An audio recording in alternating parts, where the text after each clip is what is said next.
डब्ल्युएचओले एक वर्ष अगाडि नै नेपाललाई वार्निङ दिएको थियो कि नेपालमा ठूलो खतरा आउँदैछ र कोभिडको खतराको जोनमा छ। तर सरकारले त्यो व्यवस्था गर्यो। सरकारले गर्नुपर्ने तयारी केही पनि गरेन, जसको परिणाम आज हस्पिटलमा बेड छैन, बरैनामा सुतेका छन् मान्छे, बिमारीहरू। औषधिका अभावमा औषधि पाइएन भने रोएर परिवारहरू छटपटाइरहेका छन्, बिमारी मरिरहेका छन्। यो घटना दिनहुँ पाइरहेछ। यसरी सरकारले ध्यान दिनु पर्थ्यो कोरोना महामारीतर्फ, त ध्यान कहाँ गयो त भन्दाखेरि अयोध्यातिर, चितवनमा अयोध्या खडा गर्नेतिर, रामको रथयात्रातर्फ। त्यसले कोरोना निको हुन्छ। मतलब प्रचण्डजी खुसी हुनुहोला भनेको त उहाँले पनि दुःखै व्यक्त गर्नुभएको छ, चितवनमा पर्दाखेरि पनि। त्यो आवश्यकता होइन, आजको आवश्यकता यो। र जहाँ तक सवाल छ कि सभामुख महोदय, यो 3 वर्ष समझदारी त प्रधानमन्त्रीले गर्नुहुन्छ। हामीसँगै, हाम्रो पार्टीसँग सम्झौता गर्नुभयो, हामीले सहयोग गर्यौँ। तर कार्यान्वयन गर्ने बेलामा उहाँहरूले विश्वासघात गर्नुभयो, धोका दिनुभयो र सहमति समझदारीलाई उल्लङ्घन गर्नु। यो कुनै नयाँ कुरा होइन, पहिला पहिला कुन चाहिँ कार्यान्वयन भएर आएको छ र। त कसरी विश्वास गर्ने? आज प्रधानमन्त्रीज्यूले त्यो सदन समक्ष विश्वासको मत माग्नु भएको छ, जुन सदनलाई असंवैधानिक तरिकाले विघटन गर्नुभएको थियो। जनता सडकमा आए, नागरिक समाज सडकमा आए, राजनीतिक दलहरू सडकमा आए। सर्वोच्चले पुनर्स्थापित भइसकेपछि पनि एउटा मिटिङमा हामी धेरैजना थियौँ, पूर्व प्रधानमन्त्रीहरू पनि हुन्थ्यो। यो सदनको त कामै छैन, संसदको यो आवश्यकतै छैन, यसलाई जति चाँडो हटाइदिउँ भन्नुभएकै संसदमा यहाँ आज विश्वासको मत माग्नु भएको छ। जुन संसदमाथि यहाँको खुद विश्वास छैन, त्यो संसदमा यहाँले विश्वासको मत आवश्यक कसरी गर्नुहुन्छ? कसरी मत दिने? र अर्को कुरा, नेपाल संघीय लोकतान्त्रिक गणतन्त्र हो। संघीय लोकतान्त्रिक गणतन्त्र नेपाल निर्माणका लागि हजारौं हजार सपुतले बलिदान दिएको छ। संविधानमा स्थापित भएको छ। भले यसमा त्रुटि छन्, यसमा हाम्रा रिजर्भेसनहरू छ। सम्माननीय प्रधानमन्त्रीज्यू, यहाँकै क्याबिनेटले निर्णय गर्नुहुन्छ संघीय लोकतान्त्रिक गणतन्त्र लेख्न पाइँदैन भनेर। यो के हो? यो संघीयतालाई समाप्त पार्ने खेल होइन। यहाँले बोल्नु भएको छ संघीयता भनेको यहाँ केन्द्रको इकाइ मात्रै हो, बढ्ता फुर्ती नदेखाऊ भनेर। संघीय प्रणालीमा प्रदेशहरू, प्रोभिन्सहरू पार्टनर हुन्छन्, पार्टनर हुन्छ, सहकारी गर्ने हुन्छ। त्यो चाहिँ के छ भने भागीदारहरू हुन्छ। यहाँले संसदीयताको विकृत रूप प्रस्तुत गर्नु, त्यति मात्रै गर्नु भएन।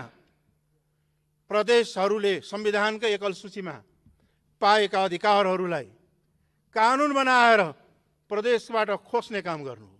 जस्तो भूमि सम्बन्धित, वन सम्बन्धित अहिले पनि मुद्दाहरू सर्वोच्चमा परिरहेका छ। अनि संघीयतालाई समाप्त पार्ने, समावेशिता, सबभन्दा न्यून समावेशिता यही 3 वर्षमा भएको छ। यहाँले गरेका नियुक्तिहरू भएकाहरू पल्टाएर हेरे हुन्छ। यहाँले समावेशितालाई समाप्त पार्ने रचना गर्नुभयो। त्यसै सालमा गएर यो संविधानलाई समाप्त पारेर संघीय गणतन्त्रलाई नै धरापमा पार्ने खेल भयो।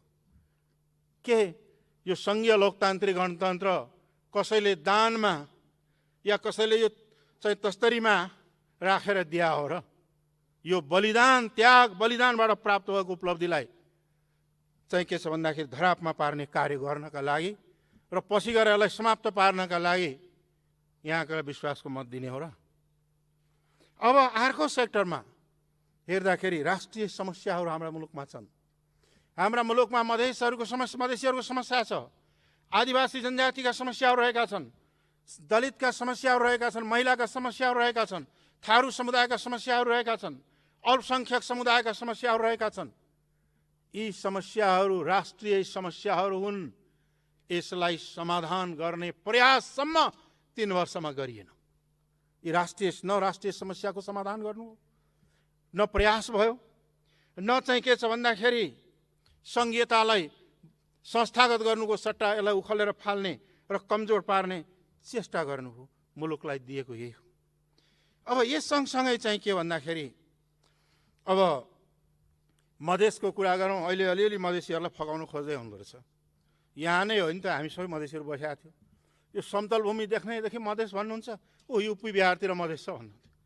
युपी बिहारै फेरि देखाइराख्नु भएको छ कि नेपालमा मधेसको मधेस नेपालको अभिन्न हो, युपी बिहार मधेस होइन। अर्को कुरा, मधेस आन्दोलन हुँदाखेरि यो सबभन्दा बढी तुलनात्मक रूपले मानिसहरू मारिएका छन्, गोली लागेका छन्, जुन बेला यहाँ संविधान निर्माणको बेलामा जुन प्रधानमन्त्री भएको बेलाको, त्यति बेलै सबभन्दा बढी मुद्दा लागेका छन्। त्यति बेलै लगाएका मुद्दामा अझै पनि चाहिँ के छ भने जेल नेल भोगिरहेका छन्। त्यो बेला यहाँको अभिव्यक्ति एउटा के थियो, 2-4टा आँप झरेर रहन्छ। त्यही आँप खुवाउनुहुन्छ अहिले मधेसीहरूलाई, 2-4टा झरेको आँप। त्यो आँप झरेको हुँदाखेरि के हो भन्दाखेरि यहाँले अर्को कुरा स्वास्थ्यकै क्षेत्रमा हेर्ने हो भने हालै चर्चामा आएका छन्। स्वास्थ्य मन्त्रीजी पनि हुनुहुन्छ, सुनिरहेको छु। सत्यता के हो, कमिसनका कारणले, करोडौँ कमिसनका कारणले भ्याक्सिन आएन। हामीलाई पहिलो खोप त लगायौँ, 8 हप्ताभित्र दोस्रो खोप लगाउनु पर्थ्यो। खोइ त कति हप्ता बितिसक्यो, अब त्यसको के एक्सन हुन्छ भन्दाखेरि कमिसन नपाएका कारणले, अब कसले गरे अब छानबिन भएको छैन, कमिसनका कारणले, नपाएका कारणले, कुरा नमिलेका कारणले भ्याक्सिन समेत रोकिएको छ। भ्याक्सिन समेत आउन पाएको छैन। यतिको खेलवाड जनताको जीवनसँग गर्ने सरकारलाई कसले विश्वास गर्छ? कसले विश्वास गर्ने? के आधारमा विश्वास गर्ने? आज त्यो कुनै आधार छैन। अर्को कुरा के छ भन्दाखेरि संसद चल्दा चल्दै यो विधेयक अधिवेशन योभन्दा अगाडि गएको थियो। त्यो विधेयक अधिवेशनमा सरकारको कर्तव्य हो विधेयकहरू प्रस्तुत गर्ने, तर एउटा पनि विधेयकमा प्रस्तुतै नगरिकन, एउटा पनि विधेयकमा छलफल नगराइकन, सभामुख शुद्धलाई जानकारी नदिकन संसद अन्त्य गर्यो। अन्त्य गर्ने बित्तिकै उहाँ चाहिँ अध्यादेश आयो। यसको अर्थ के हो भन्दाखेरि संसदीय लोकतन्त्रको अभ्यास, संसदीय प्रणालीलाई वास्ता नगरेर अध्यादेशको मार्फतबाट शासन गर्ने भनेको स्वेच्छाचारी र निरङ्कुशताको प्रकाष्ठा हो। के त्यसको लागि मतदान गर्ने, पक्षमा मत दिने?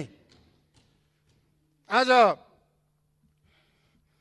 अरू त कुरा छोडिदिउँ, ट्रान्सप्यारेन्सी इन्टरनेसनलको एउटा रिपोर्ट छ जो यहाँ सबैलाई थाहा भएको कि नेपाल यस्तो देश हो जहाँ सरकारले नै भ्रष्टाचारलाई ढाकछोप गर्छ भनेर राष्ट्रिय जगत के अन्तर्राष्ट्रिय जगतमा पनि त्यसमा चाहिँ के छ भन्दाखेरि भएका छन्। विकासको कुरा हुन्छ। अब यहाँहरूकै रिपोर्टहरू मैले हेरिरहेको थिएँ। आयोजनाहरू अत्तो पत्तो छैन, डिजाइन पनि भइसकेको छैन, बजेट पनि छैन, हतार शिलान्यास प्रचार हुन्छ। अनि पूर्वाधार निर्माण नै छैन। अनि चाहिँ के छ भन्दाखेरि उहाँ कम्प्लिटै भएको छैन। त्यो कम्प्लिट गर्ने कम्पनीले भनिरहेको छ भाइ यो 1-1.5 वर्षमा कम्प्लिट हुन्छ, अहिले भएकै छैन भन्दाखेरि हतार उद्घाटन हुन्छ। इनकम्प्लिट आयोजनाको उद्घाटन र बजेट बिना, व्यवस्था बिनाको चाहिँ के शिलान्यासलाई विकास भनिँदैन। त्यो विकास, त्यसको अर्थ रहन्न प्रधानमन्त्रीज्यू। अनि नागरिकताका सवाल, नागरिकता ऐन विधेयक पहिल्यै संसदमा प्रस्तुत भएको थियो। आजसम्म सरकारले नागरिकता विधेयक किन संशोधन विधेयक किन पास नगराएको? किन संसदमा टेबल भएन? किनभने त्यो यहाँले ठान्नुभयो होला कि यो नागरिकता समस्या भनेको मूलतः मधेसीहरूको समस्या हो। त्यसकारणले यो चाहिँ किन चाहिँ के छ भन्दाखेरि गरिराख्ने होइन। नागरिकता समस्या भनेको सम्पूर्ण नेपालीको समस्या हो। तराई, हिमाल र पहाड सबै क्षेत्रमा नागरिकताको समस्याको रहेको छ र अहिले पनि लाखौँ लाख नागरिकहरू छन्। तिनका समस्याको समाधान गर्नका लागि संविधान संशोधन विधेयक चाहिँ के छ भन्दाखेरि आएको, तर त्यो अहिलेसम्म चाहिँ के छ भन्दाखेरि कतै पनि त्यसलाई कार्यान्वयन गर्नका लागि संसदमा प्रस्तुत गरिएन र चाहिँ के छ भन्दाखेरि त्यो अहिलेसम्म किन गरिएन? अहिले त्यसले गर्दा नागरिकहरू, मुलुकका बाउ पनि नागरिक, आमा पनि नागरिक, बुवा जन्मिएको नेपालमा भनेर जन्मसिद्ध नागरिकता, आमा पनि नेपालमै जन्मिएर नागरिकता लिएको, जन्मसिद्ध नागरिकता, छोराछोरी कसरी चाहिँ गैर नागरिक भए? यस्तो परिभाषा कहाँ छ र दुनियाँमा? त्यसलाई अन्त्य कहिले गर्ने हो भन्ने त्यो एउटा गम्भीर सवाल अझै पनि चाहिँ के छन् अगाडि छँदैछ। अर्को चाहिँ के छ भन्दाखेरि यस्ता आइरहेका छन् समस्याहरू, एउटा गम्भीर रूपले यी समस्याहरू देखिएका छन्। अर्कोतर्फ के हो भन्दाखेरि संसद, योभन्दा अगाडि सांसदहरूको अपहरण प्रशासनका केही पूर्व प्रशासक र प्रशासक लगाएर हो। यी सांसदहरू बसिरहनु भएको छ। मुद्दा दर्ता गर्न जाँदा शुद्ध चाहिँ के छन् अपहरणमा परे, मेरो मुद्दा दर्ता गरिदियो भन्दा पनि दर्ता गर्न नदिने, पछि गएर त्यसलाई पेन्डिङ गर्ने, यस्तो किसिमको व्यवस्थामा कसरी सुशासन हुन्छ? आज यो 3 वर्षमा निर्मला पन्तदेखि लिएर त कति हो कति, सबभन्दा बढी बलात्कार र हत्या हिंसाका घटनाहरू, दलितका चाहिँ के छ हिंसाहरू, महिला हिंसाहरू र चाहिँ के छ भने असुरक्षाका सबभन्दा बढी घटनाहरू घटेका छन्। राज्यको पहिलो कर्तव्य नै जनताको जीवधनको रक्षा गर्नु हो, तर त्यो कार्य यो घटनाक्रमले हेर्दाखेरि सरकार जनताको सुरक्षा दिनमा असफल सिद्ध भइसकेको छ। आज कुनै ठाउँमा पारदर्शिता छैन। आज विधि र प्रक्रियाका आधारमा शासन प्रणाली चल्नुपर्ने हो, तर आजकल एउटा नयाँ वर्डहरू धेरै पपुलर भएको छ। त्यो के हो भने सभामुखज्यू, सेटिङ भन्ने शब्द, जहाँ पनि सेटिङ छ भन्ने छ, जहाँ गयो उहीँ सेटिङ। यो सेटिङ शब्दबाट, यो सेटिङ प्रक्रियाबाट चल्ने शासन प्रणाली लोकतान्त्रिक हुँदैन। लोकतन्त्रमा विधि, संविधान, विधि र प्रक्रियाबाट सञ्चालन हुने र त्यसभित्र टेकेर अगाडि बढ्ने प्रणाली हो। निश्चित रूपमा पनि अहिले पनि चाहिँ के छ भने आज संसद त बसिरहेका छौँ, तर आउने दिनमा बस्ने हो कि नबस्ने हो यो आशंका छ। यो बेला वास्तवमा भन्यो भनेदेखि नियमित अधिवेशन हुनु पर्थ्यो। नियमित अधिवेशन बोलाउनलाई सरकारले सिफारिस गर्नु पर्थ्यो र त्यही चाहिँ के छ भन्दाखेरि यो प्रस्ताव राख्नु पर्थ्यो। प्रधानमन्त्रीले विशेष अधिवेशन बोलाएको संसदीय प्रणालीमा त्यस्ता उदाहरणहरू बिरलै पाइन्छ, तर त्यो कार्य भएको छ।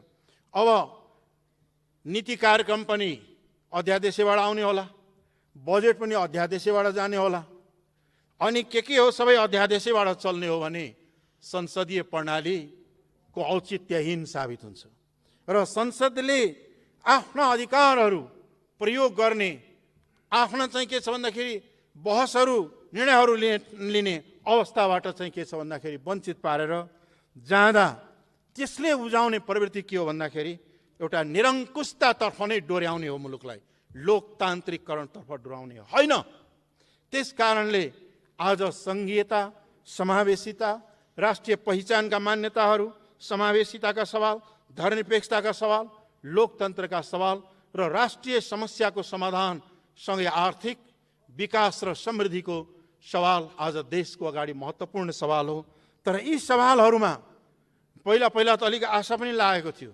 प्रधानमन्त्रीजी भन्ने गर्नुहुन्थ्यो समृद्ध नेपाल, सुखी नेपाली, तर आज हेर्दाखेरि दरिद्र नेपाल, दुखी नेपाली भएका छन् प्रधानमन्त्रीज्यू।